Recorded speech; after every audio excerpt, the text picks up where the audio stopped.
এই দরবার কেন্দ্রিক খুব বেশি প্রপাগ্যান্ডা ছড়ানো হয়েছে। বাংলাদেশের মানুষ এই দরবারের নাম শুনলেই মানে এমন ভাব করানো হয়েছে, মনে হয় যেন এটা একটা শিরক বিদআতের আড্ডাখানা। আমি এরকমই মনে করতাম।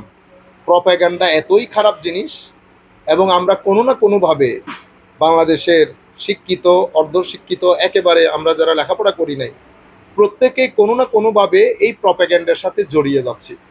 আর একটা বড় বিষয় হচ্ছে, আমরা ফ্যাক্টটাকে জানার জন্য লেখাপড়া করা বা ওই স্থানে গিয়ে দেখা, ওই বিষয়গুলো আমরা প্রয়োজনও মনে করছি না।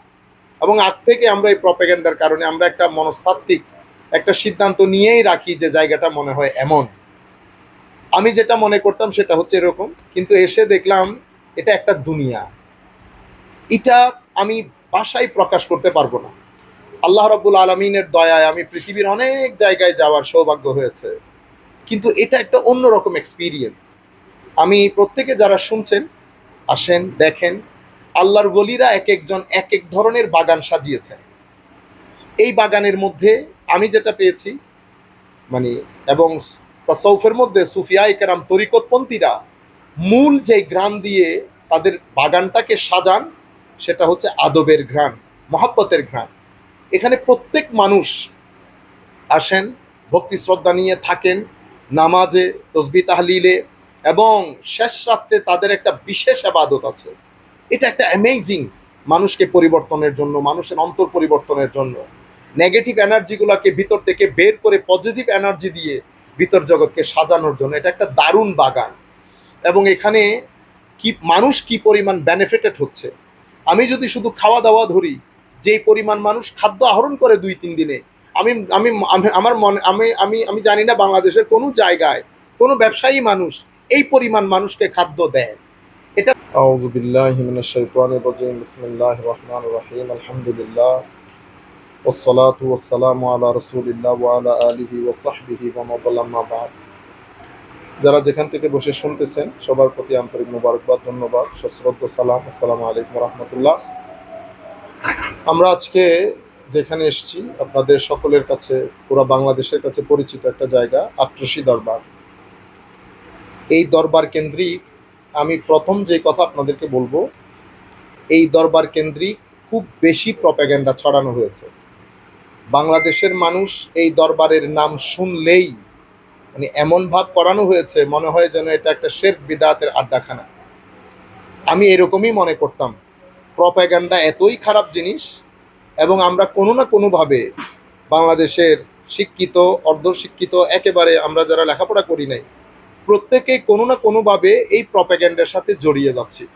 আর একটা বড় বিষয় হচ্ছে, আমরা ফ্যাক্টটাকে জানার জন্য লেখাপড়া করা বা ওই স্থানে গিয়ে দেখা, ওই বিষয়গুলো আমরা প্রয়োজনও মনে করছি না। এবং আগ থেকে আমরা এই প্রপাগ্যান্ডার কারণে আমরা একটা মনস্তাত্ত্বিক একটা সিদ্ধান্ত নিয়েই রাখি যে জায়গাটা মনে হয় এমন। আমি যেটা মনে করতাম সেটা হচ্ছে এরকম, কিন্তু এসে দেখলাম এটা একটা দুনিয়া। এটা আমি ভাষায় প্রকাশ করতে পারবো না। আল্লাহ রাব্বুল আলামিনের দয়ায় আমি পৃথিবীর অনেক জায়গায় যাওয়ার সৌভাগ্য হয়েছে, কিন্তু এটা একটা অন্যরকম এক্সপিরিয়েন্স। আমি প্রত্যেকে যারা শুনছেন, আসেন দেখেন, আল্লাহর ওলিরা এক একজন এক এক ধরনের বাগান সাজিয়েছেন। এই বাগানের মধ্যে আমি যেটা পেয়েছি, মানে, এবং তাসাউফের মধ্যে সুফিয়ায়ে কেরাম তরিকতপন্থীরা মূল যে ঘ্রাণ দিয়ে তাদের বাগানটাকে সাজান, সেটা হচ্ছে আদবের ঘ্রাণ, মহাব্বতের ঘ্রাণ। এখানে প্রত্যেক মানুষ আসেন, ভক্তি শ্রদ্ধা নিয়ে থাকেন, নামাজে, তসবি তাহলিলে, এবং শেষ রাত্রে তাদের একটা বিশেষ আবাদত আছে। এটা একটা অ্যামেজিং, মানুষকে পরিবর্তনের জন্য, মানুষের অন্তর পরিবর্তনের জন্য, নেগেটিভ এনার্জিগুলোকে ভিতর থেকে বের করে পজিটিভ এনার্জি দিয়ে ভিতর জগৎকে সাজানোর জন্য এটা একটা দারুণ বাগান। এবং এখানে কি মানুষ কি পরিমাণ বেনিফিটেড হচ্ছে, আমি যদি শুধু খাওয়া দাওয়া ধরি, যেই পরিমাণ মানুষ খাদ্য আহরণ করে 2-3 দিনে, আমি আমি আমার মনে আমি আমি আমি জানি না বাংলাদেশের কোনো জায়গায় কোনো ব্যবসায়ী মানুষ এই পরিমাণ মানুষকে খাদ্য দেয়। এটা তো খাদ্যের জায়গা থেকে। এরপরে হচ্ছে রুহানি গেজা। রুহানি গেজা মানে আমার আত্মিক যে প্রশান্তি, সেই প্রশান্তির জায়গা থেকে প্রত্যেক মানুষ আদবের সাথে সমানভাবে জুতা খুলে চলাচল করছে, প্রত্যেকের মুখে হাসি। কি যেন একটা ভিতর থেকে তারা নেগেটিভ এনার্জিগুলো বের হয়ে কি যেন ভিতর থেকে ফিল করছে, ওই যে সাকিনা, যেটা মানুষের পৃথিবী থেকে আস্তে আস্তে হারিয়ে যাচ্ছে, সেটাই বাগানের একটা অন্যতম একটা দিক বলে আমি মনে করছি। আরেকটা বড় বিষয় হচ্ছে এখনো পর্যন্ত যে মাদ্রাসা আছে, মানুষ শিখছে, হিকমত শিখছে, আদব ভদ্রতা শিখছে, সত্যিকার অর্থে আমার নবী যে আদর্শ নিয়ে এসছেন সে আদর্শের তালিমাত নিচ্ছে। সুতরাং আমি বলবো, আমার দৃষ্টিতে যতটুকু আমি দেখেছি, এই দরবার আহলে সুন্নাত ওয়াল জামাতের আকীদার দরবার। এই দরবার আসহাবে রসুল, আলে রসুল, আউলিয়া সালেহীন সবাইকে একসাথে নিয়ে যাওয়ার দরবার। আর কোনো দরবার কখনো রঙিন হয় না যদি সে আহলে সুন্নাত ওয়াল জামাত থেকে বের হয়ে যায়। বাংলাদেশের সমস্ত দরবার আহলে সুন্নাত ওয়াল জামাতের দরবার। হ্যাঁ, পরবর্তীতে যদি কোনো আপস অ্যান্ড ডাউনস হয়, সেটা উলামায়ে কেরামের দায়িত্ব ঠিক করে দেওয়ার। অবশ্যই সেই জন্য উলামায়ে কেরামের আসা যাওয়া আছে, ওনারাও উলামায়ে কেরামের সাথে সম্পর্ক রাখেন, না রাখলে তো আর আমাদেরকে এখানে ডাকতেন না, আমরা আসতেও পারতাম না, এবং ওনাদের কোলে বসে এই কথাগুলো আমরা বলতেও পারতাম না। সুতরাং সবার প্রতি দাওয়াত রইল, তরুণ প্রজন্মের প্রতি বিশেষ করে দাওয়াত রইল, আসেন, দেখেন, ওনারা প্রস্তুত আপনাদেরকে মেহমানদারি করানোর জন্য।